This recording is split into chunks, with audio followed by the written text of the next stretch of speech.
My boyfriend demanded I quit my job because a good girlfriend shouldn't have her own money.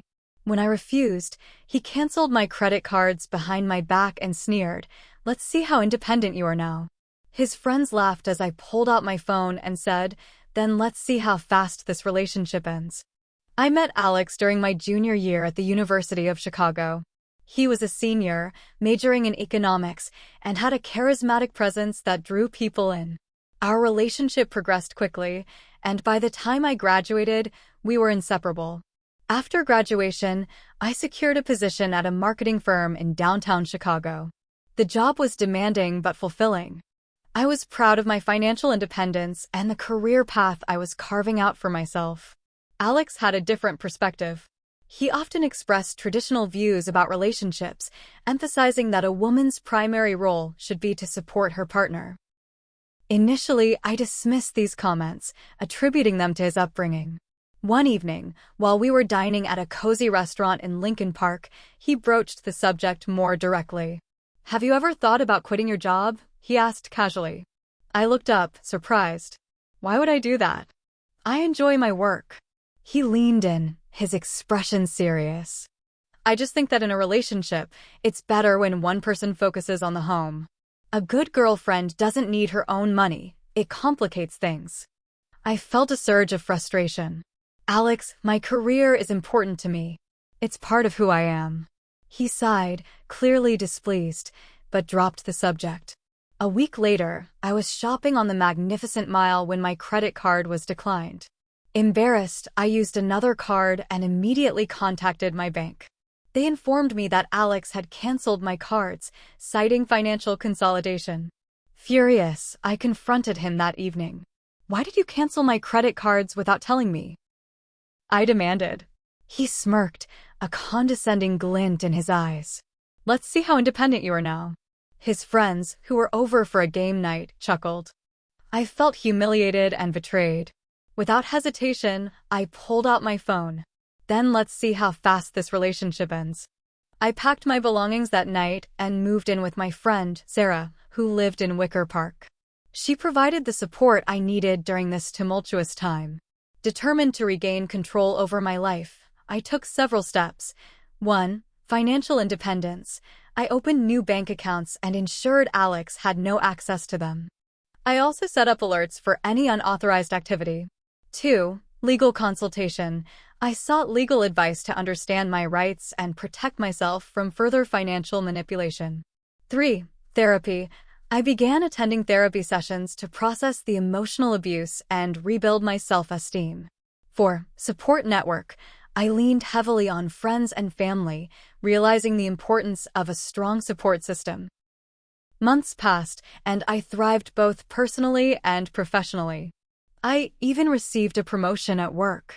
One day, I received a letter from Alex, filled with apologies and regret. While I appreciated the sentiment, I knew I could never return to a relationship where I was not valued and respected. This experience taught me the importance of self-worth and standing up against manipulation. To anyone facing a similar situation, trust your instincts, seek support, and remember that your value isn't determined by someone else's opinion. Alex didn't let go quietly. About 2 weeks after I moved out, I started getting messages from mutual friends. Most were vague at first, just checking in, "He's having a hard time, maybe hear him out?" I ignored them. Then the real stuff started coming in. Screenshots. Rumors. Suddenly, I was the villain in his version of our story. Alex told people I drained his bank account, that I used him for money and then ran off when he wanted something real. He said I was unstable, selfish, even suggested I was seeing someone else. A few of our mutual friends believed him. They stopped returning my texts. The worst part? He had photos.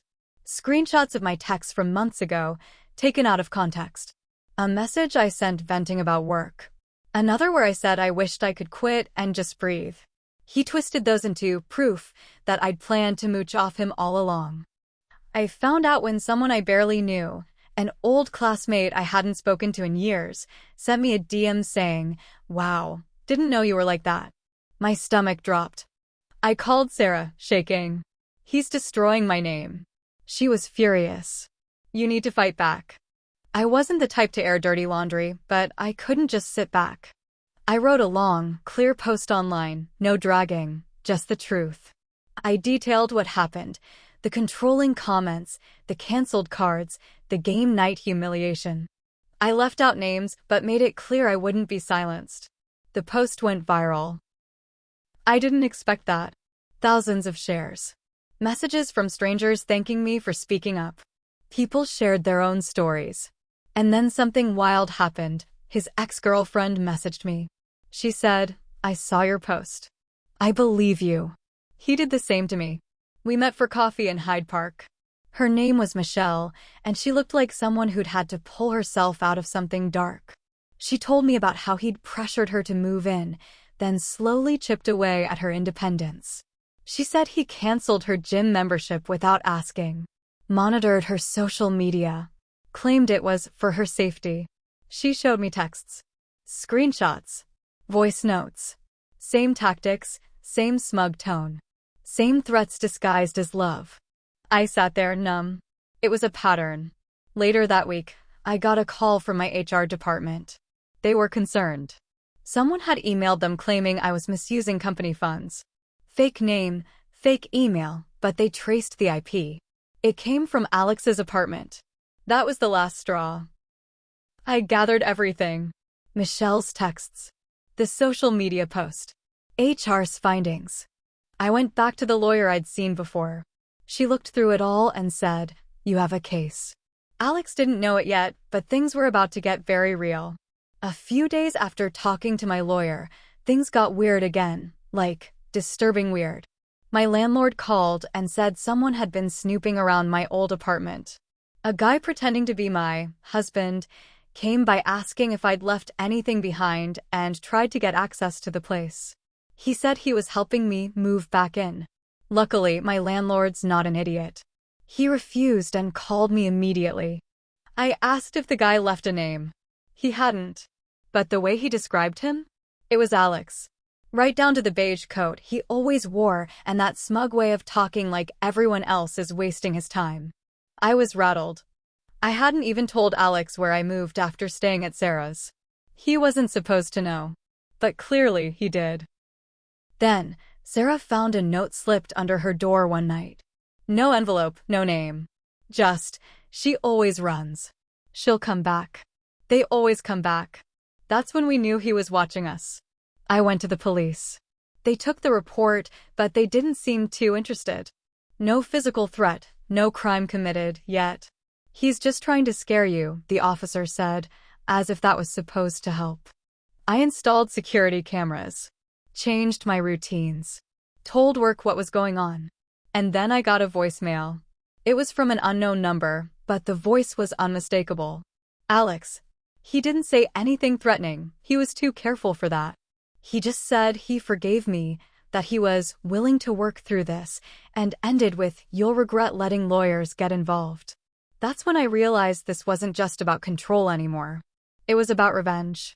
I told my lawyer everything. She filed for a protective order the next day. While that was being processed, she also reached out to Michelle.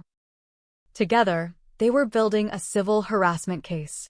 But then something shifted again, this time in a way I didn't expect. Out of nowhere, Alex vanished from social media. No new posts, no comments, no sign of life. His apartment? Empty. Friends I hadn't talked to in months said he took a break from the city. Left his job, too. One of them slipped and said something about trouble with the company laptop.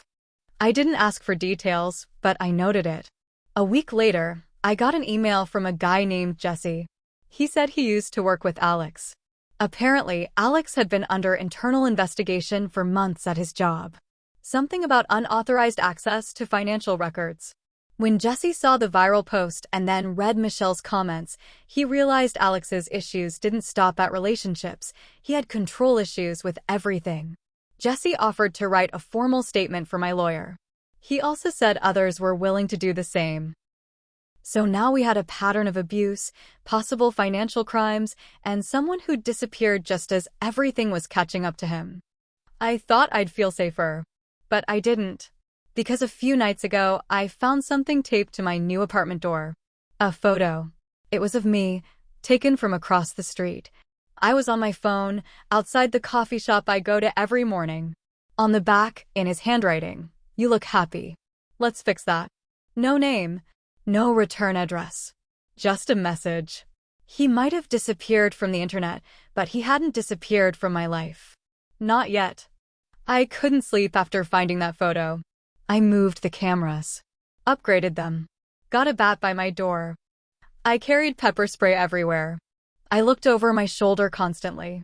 This wasn't just some breakup anymore. This was stalking.